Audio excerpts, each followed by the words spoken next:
हमारे सारे सपने पूरे हो सकते हैं अगर हमारे अंदर हिम्मत है उन्हें पूरा करने की। ये शब्द उस महान शख्सियत के हैं जिसके संघर्ष की कहानी आज के इस वीडियो में मैं आपको बताने वाला हूँ। ये एक ऐसा बंदा है जिसकी जीवन गाथा सुनने के बाद आप खुद से बहाने लगाना भूल जाओगे। ये एक ऐसा बंदा है जिसे आप में से ज्यादातर लोग जानते हैं, लेकिन इनके संघर्ष की कहानी बहुत कम लोगों को पता है। अगर आपको पता है तो कहानी सुनते सुनते गैस करना कि वो बंदा कौन है।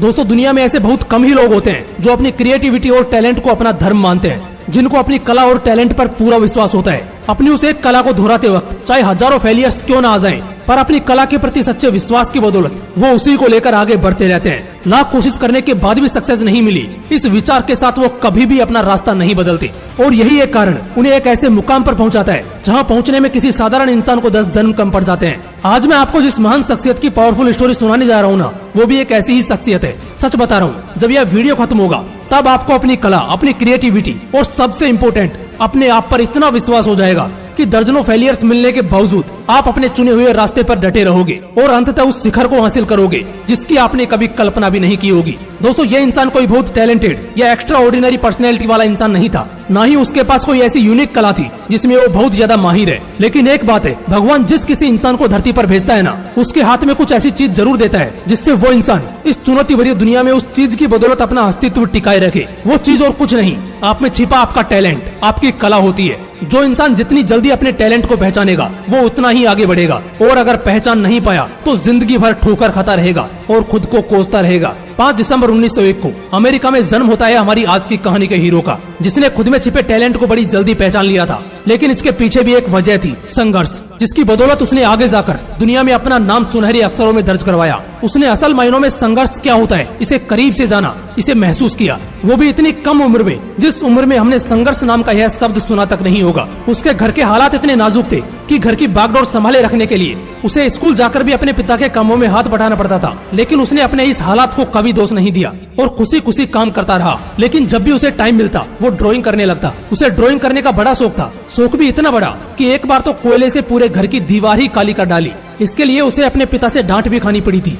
लेकिन कहते हैं ना, शौक के आगे कोई भी चीज बड़ी नहीं होती। हमारा हीरो डांट को एक कान से सुनता और दूसरे कान से निकाल देता और फिर से जहाँ जगह मिले वहाँ ड्राइंग करने लग जाता। मात्र 7 साल की उम्र में उसने अपने पड़ोसी के घोड़े की पेंटिंग बनाई और यह उनके पड़ोसी को इतनी पसंद आई कि उन्होंने इस पेंटिंग को पैसे देकर खरीद लिया। जब भी कभी वक्त मिलता तो वो नाई की दुकान में जाता और वहाँ बैठकर मैगजीन में छपी तस्वीरों को ड्रॉ करता और नाई को दे देता। नाई उन पेंटिंग्स को अपने दुकान की दीवारों पर लगाता था, बदले में नाई उसके फ्री में बाल काट देता। मगर उसका मकसद यह कभी नहीं था।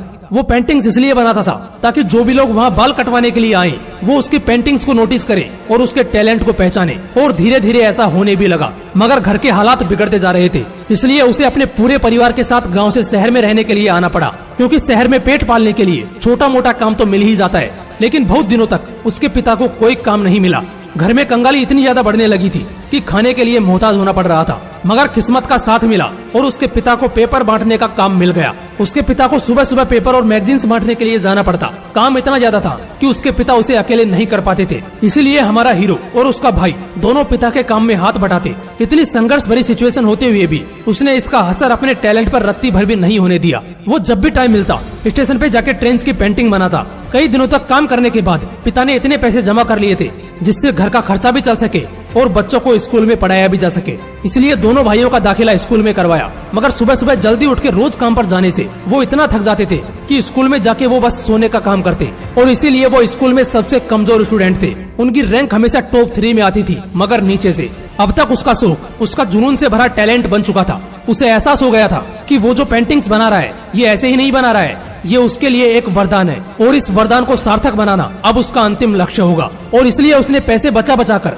एक आर्ट इंस्टीट्यूट में दाखिला ले लिया। जब ये 19 साल का हुआ तब वर्ल्ड वॉर 1 खत्म ही हुआ था। इस बार उसने आर्मी ज्वाइन करने का सोचा। वो आर्मी ज्वाइन करने के लिए गया, मगर वो सेलेक्ट नहीं हुआ।